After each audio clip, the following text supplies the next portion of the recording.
एक सवाल है महाराज जी कि लोग बोलते हैं, लोग से हम सुनते हैं, वो हम सवाल आपके पास रख देते हैं। लोग बोलते हैं कि महाराज जी जो प्रवचन करते हैं तो वो किताब से ही करते हैं, तो मैं महाराज जी को प्रवचन सुनने हम गद्दी पे या तो पंडाल में क्यों जाए?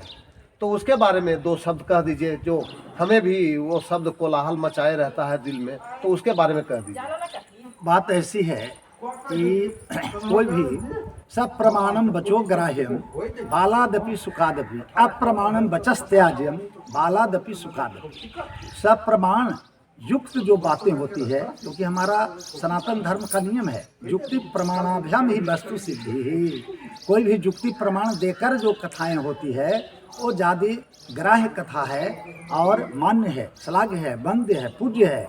अतः जो वक्ता होते हैं वेद व्यास के तुल्य होते हैं, वो व्यासपीठ से अपने प्रत्यक्ष प्रमाण के रूप में ग्रंथों के माध्यम से जो श्लोक उच्चारण कर कहते हैं, सप्रसंग व्याख्या करते हैं, वो अधिक प्रामाण्य है।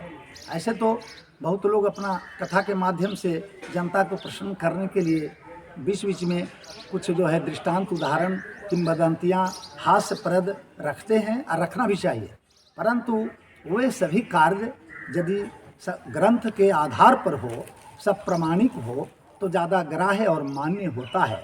इसलिए ग्रंथ के माध्यम से अच्छे वक्ता होते हैं, वो उनका आधार बनाकर युक्ति प्रमाण उदाहरण देते हुए कि इनका प्रमाण है, कौन सा प्रसंग है, किस प्रसंग में कौन सी बातें बताई गई है, ये सारे उदाहरण सोदाहरण प्रस्तुत करते हैं और वो विषय ज़्यादा ग्राह्य और मान्य होता है।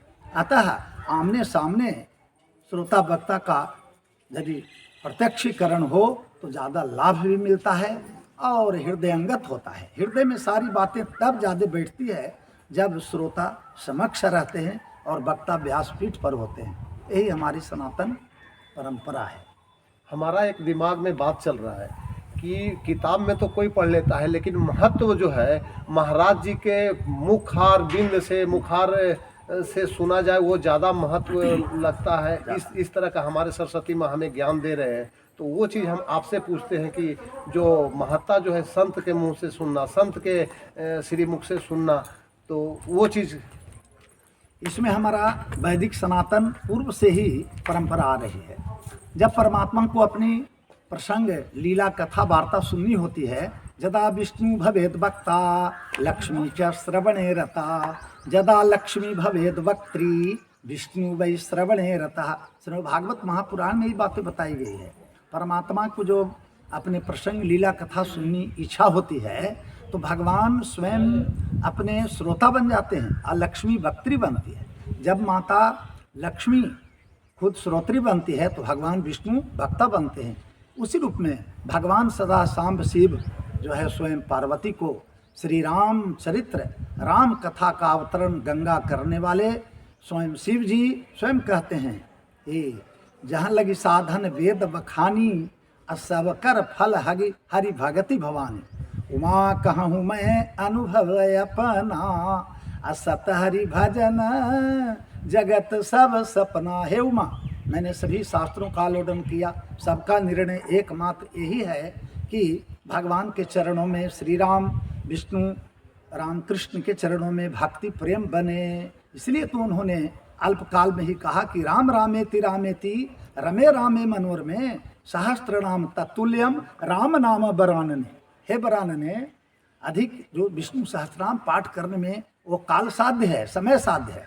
अल्प समय में तुम 5 बार राम राम राम राम राम इति 5 बार बोल दो, सभी पाठ का फल, यज्ञ का फल, तप का फल मिल जाएगा। यह भगवान आशुतोष की वाणी है। अतः वक्ता श्रोता स्वयं समक्ष होकर शास्त्र के दृष्टांत प्रमाण के द्वारा जब स्वयं आचार्य कहते हैं और उन आचार्यों के ऋषि संतों के मुखार बिंद से सुनी हुई वाणी अमृत तुल्य होती है, मान्य हो जाती है। ग्रंथ स्वयं पढ़ लेना उतने ज्ञान और सफलता नहीं जितना कि गुरुमुख से श्रवण का फल है। शास्त्रों में गुरुमुख इसलिए गुरुदेव की महत्ता बताई गई है कि गुरु के द्वारा प्राप्त ज्ञान समय पर सफल होते हैं। यही कारण है महाभारत में कि गुरु के प्रतिकृति बना करके जो उन्होंने ये किया तो ऐसे शिष्य को कहाँ विद्या सफल हो पाई। उन्होंने इस प्रकार से गुरु प्रदत्त जो ज्ञान है शिष्य परंपरा के अंतर्गत वो सर्वत्र सफलभूत होते हैं और गुरु से श्रुत विद्या, प्राप्त विद्या, शिक्षा आजीवन के लिए वो चिरस्थायी होती है। इसलिए गुरु शिष्य परंपरा से ही कोई कथा ज्ञान या शास्त्र का अवगाहन करना चाहिए।